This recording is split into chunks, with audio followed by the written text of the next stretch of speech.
Hello, I'm continuing my reviews on the Godzilla series with Mothra vs. Godzilla, or as my DVD calls it, Godzilla vs. Mothra. Now, the original Japanese title was Mothra vs. Godzilla, however, later video releases called it Godzilla vs. Mothra, and actually, when it was first released in America, it was called Godzilla vs. The Thing.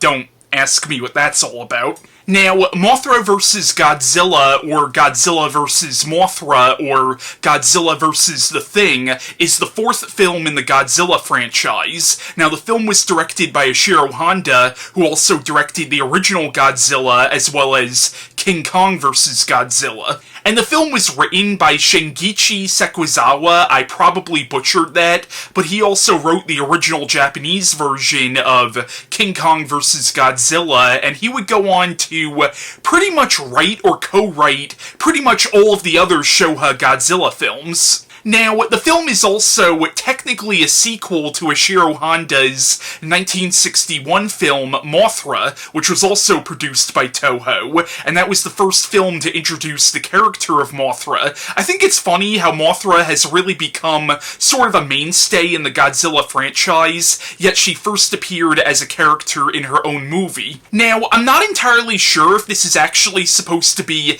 in continuity with the first Mothra movie, because they really don't reference the events of that movie in this film.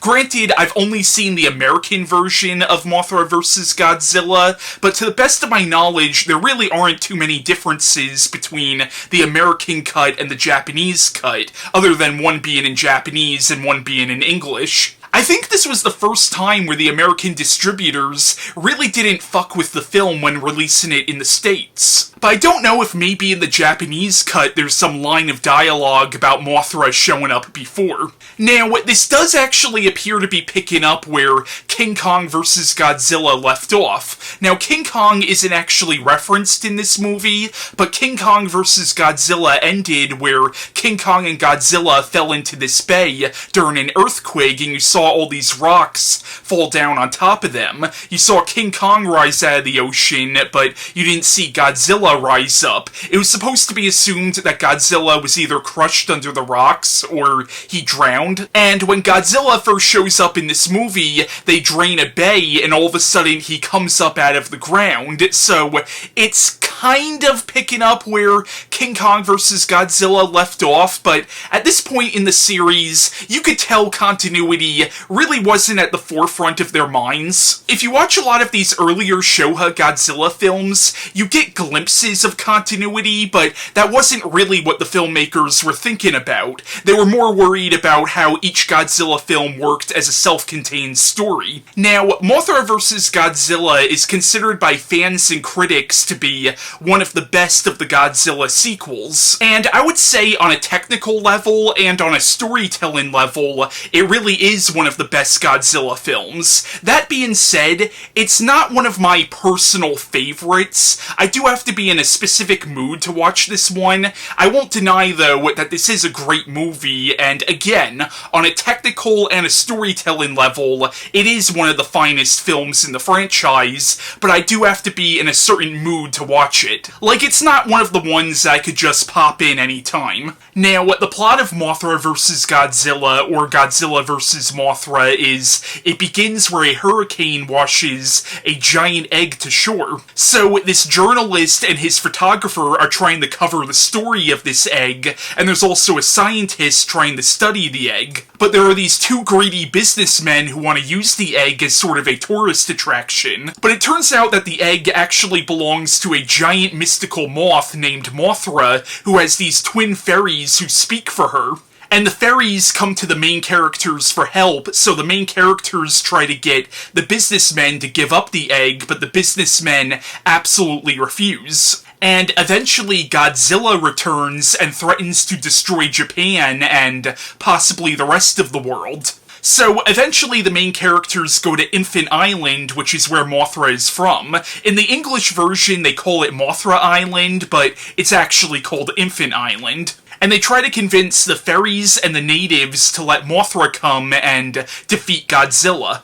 Now, I actually think Mothra vs. Godzilla has a really good human cast. You have Akira Takarada, who played Ogata in the original film, playing the main journalist character. His character is a bit of a dick in the movie, but you still like him. And then you have his photographer, who's also a really likable character. She starts off the movie as, and I hate to use the term airhead, but that's kind of what she is in the beginning, but as the movie goes on, she proves to be a lot smarter than her boss gives her credit for, and maybe even a lot smarter than she gives herself credit for.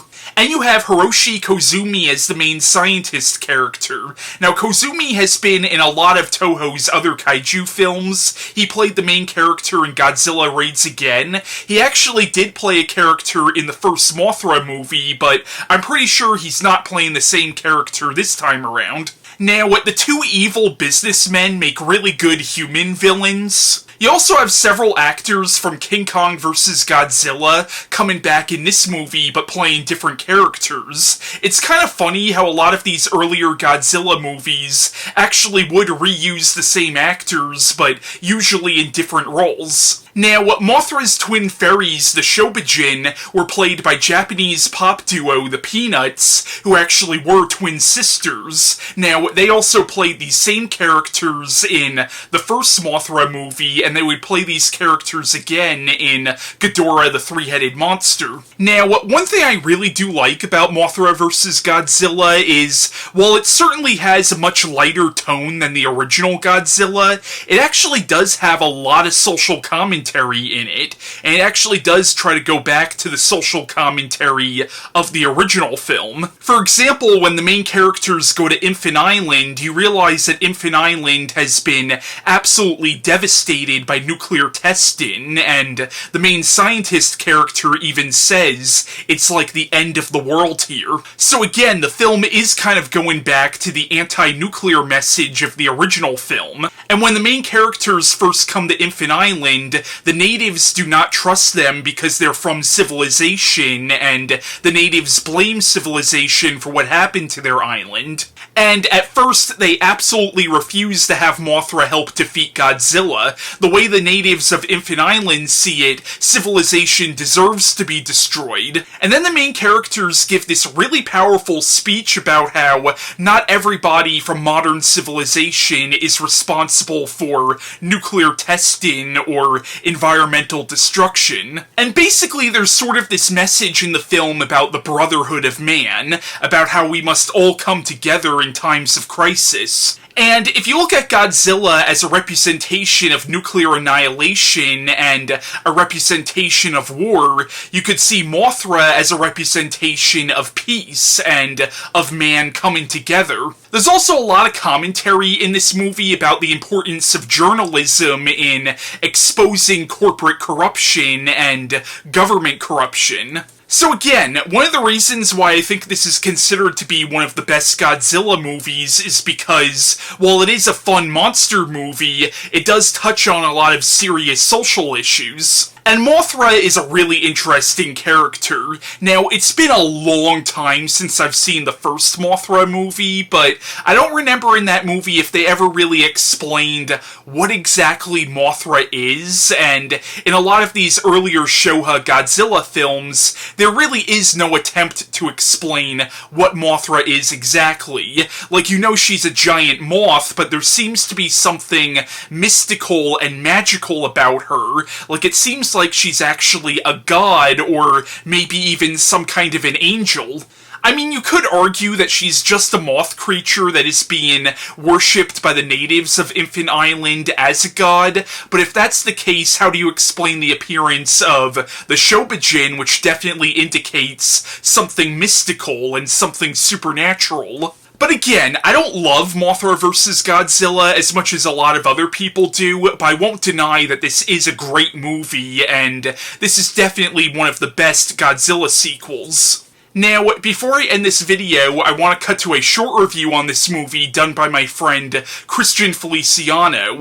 And by the way, today is his birthday, so happy birthday, Christian. There comes a point when you're watching these kaiju films where you ask yourself, is there any logic to this? Because to me, the idea that a moth this giant, even if it's a giant moth, can fight Godzilla that's a lizard. Like, I try to imagine that in my backyard. Like, imagine a lizard just hanging out in my backyard, a big-ass moth, relatively big-ass moth, goes to attack it, and somehow the lizard is in trouble. Yeah. I don't know. But anyway, that's what happens here. Mothra fights Godzilla, and I love Mothra, the queen of the monsters. I love her to death. She is one of my favorite kaiju. But I just find it very funny that it's a moth, an insect, that fights this giant lizard with scales and hard skin and atomic power, by the way. I just find that interesting that they decided to put those two together. Now, yes, you could say the same thing about King Kong because he is a gorilla, but at least a gorilla seems more practical than a moth. But hey, what are you going to do? It's creative, it's fun. Mothra is a great character. Mothra has a baby, has eggs and stuff, and you're like, okay, if, knowing insects tend to have lots of babies, so wouldn't Mothra just be all over the place? But I think if you ask yourself all this stuff, you really start to go insane. So just take it for what it is. It's a fun film. I love Mothra versus Godzilla. It's a great film. I love that the characters are actually fun in this film. I know I said in the last review that, the characters could be done away with. And it is true. And don't get me wrong, that could pretty much be all these films. You could take away the characters in all these monster fight films. You could just show them on the side or something like that, or just have newscasters explain what's going on or something like that. And the film would still be fun if you had these two creatures fight. But the characters in this one are actually really, really fun. And I do like that there is Mothra is not evil. She is a really good character. And the idea is that they want to get her to fight Godzilla because they want to get rid of Godzilla. Godzilla, at this point, is still the villain of these stories. And so, they want her to fight him and all that stuff. And when they fight, it's really cool. It's really fun film. Kids love these films. I remember when I was a kid, I enjoyed the hell out of all these Godzilla films. And if you have any kids, you should definitely show them these. I don't know if you really want to show them the first one because of the fact that, they might not understand it. They might not, really understand the metaphor and all that stuff. They might not really get it.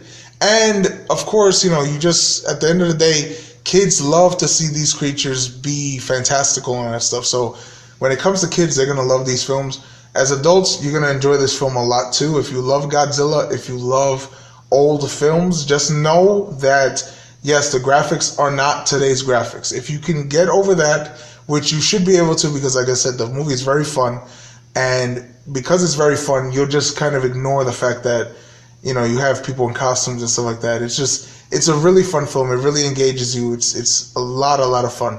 And yeah, thank you so much for everything. Bye-bye.